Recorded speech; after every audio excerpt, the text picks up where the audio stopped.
We do not see the world as it is. We see it through the trembling surface of our own thoughts.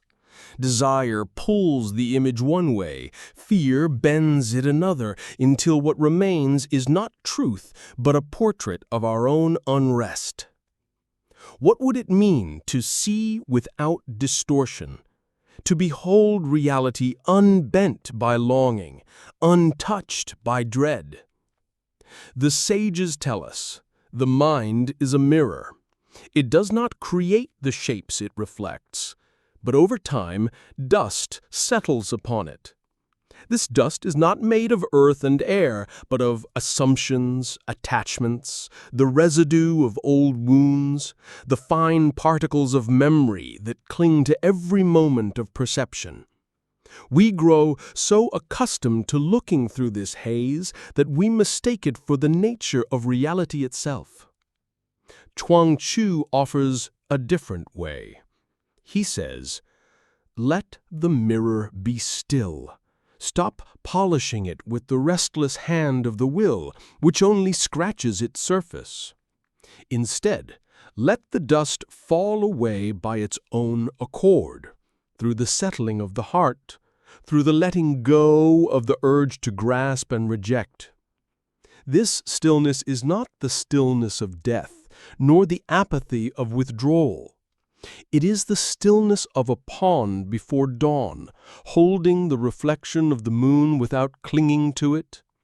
It is the quiet readiness of an open hand, which neither seizes nor pushes away, but simply allows."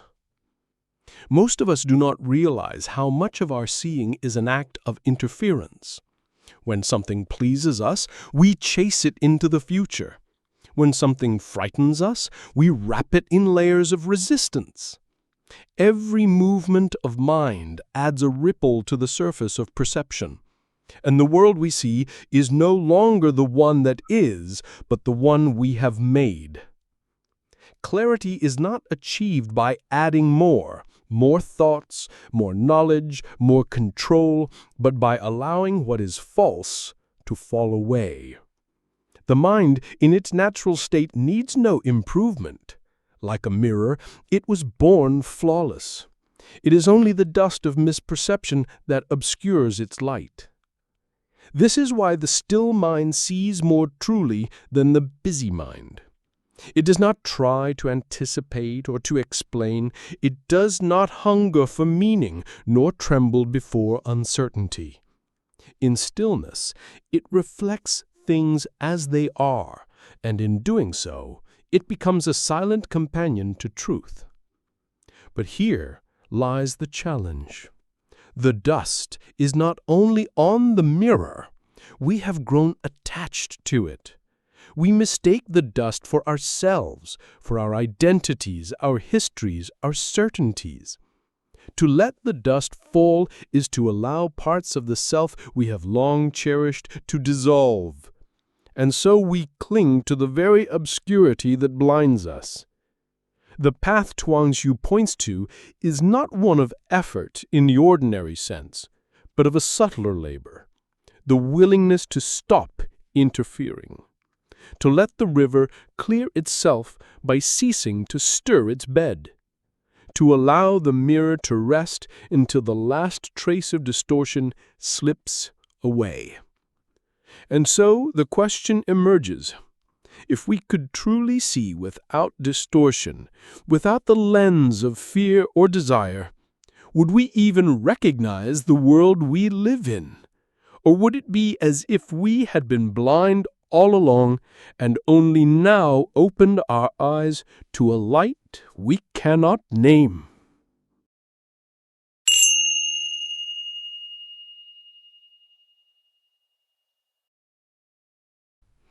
If opening our eyes to truth requires the letting go of distortion, then what remains once the familiar shapes of the self have fallen away?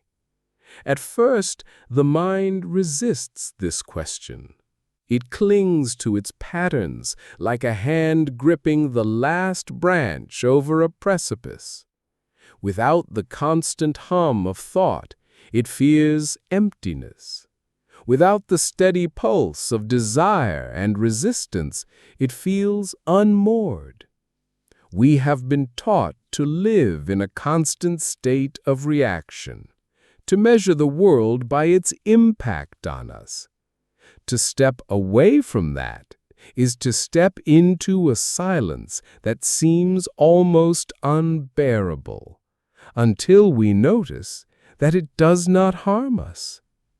This is the silence beneath the surface, the place where the mirror of the mind rests untouched.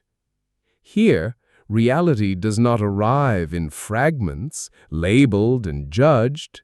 It unfolds as a whole, indivisible and self-complete. The still mind does not edit the moment. It lets the moment speak in its own voice. Chuang Tzu's mirror is not passive in the way a stone is passive. It is alive with receptivity. It is empty only so that it may receive without warping. This emptiness is not void, but fullness without interference, like a sky that holds every cloud without trying to shape them. To see without distortion is to stop placing ourselves at the center of every vision.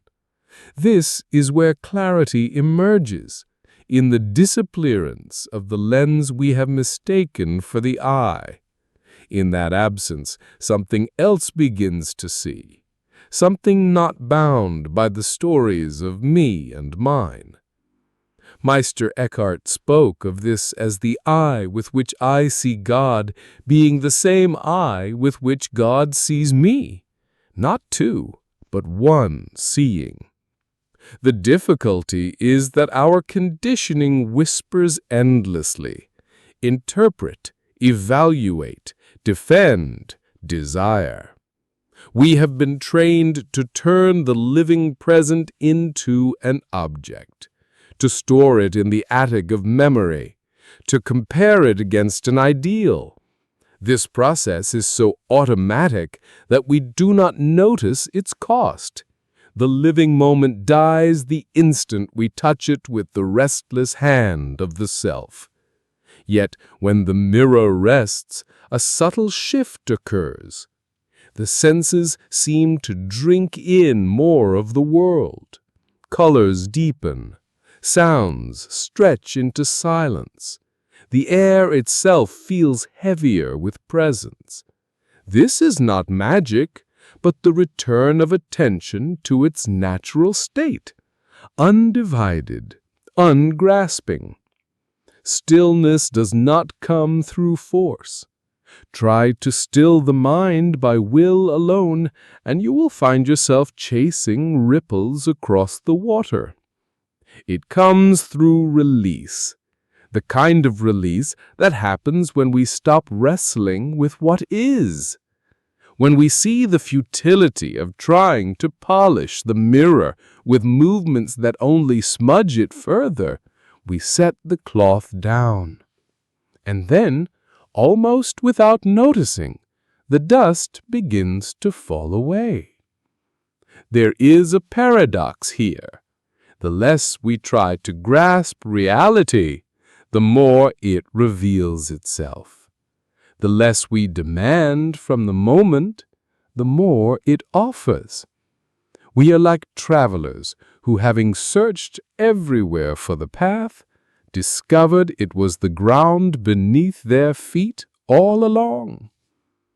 But to live this way, to meet each moment without distortion, is to step out of the current that carries most of the world. It is to live without the armor of judgment, without the veil of fear.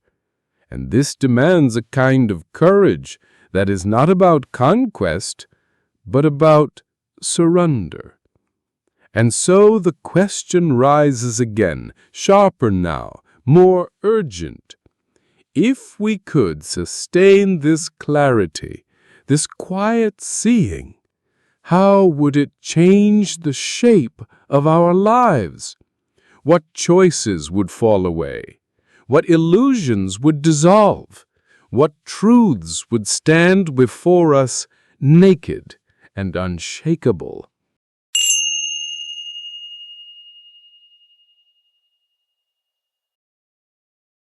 If clarity through stillness changes the shape of our lives, it is because it changes the one who is living them. The old patterns, the reflex to defend, to possess, to resist, begin to dissolve like mist in the morning light. What is left is not a blank space, but a vastness that holds everything without needing to hold on. We discover that the mirror of the mind, once polished to reflect truth without distortion, no longer stands apart from what it reflects. The mirror and the image are not two.